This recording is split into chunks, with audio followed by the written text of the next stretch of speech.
যার ক্ষয় নেই তা অক্ষয়, অর্থাৎ চিরস্থায়ী। হিন্দু মতে বিশ্বাস করা হয় অক্ষয় তৃতীয়া তিথিতে কোনো শুভ কাজ করলে তার শুভ ফল দীর্ঘস্থায়ী বা দীর্ঘকাল।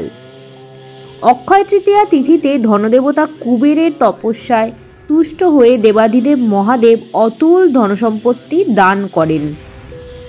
অক্ষয় তৃতীয়া তিথিতেই কিন্তু মহাভারত রচনা শুরু হয়েছিল এবং এই তিথিতেই পুরীধামের জগন্নাথ দেবের রথযাত্রার রথ নির্মাণ শুরু হয়।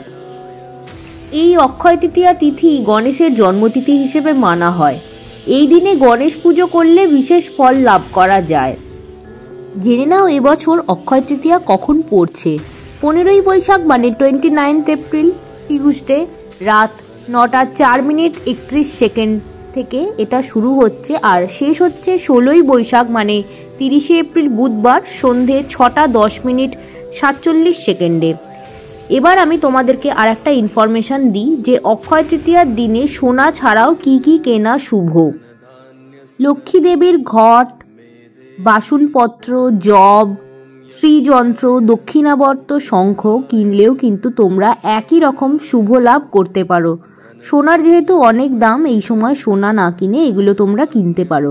আজকের মতো ভিডিওটা ছিল এই পর্যন্তই। ভিডিওটা ভালো লাগলে লাইক, কমেন্ট, শেয়ার করে দিও। যারা চ্যানেলের নতুন বন্ধু সাবস্ক্রাইব করে দিও।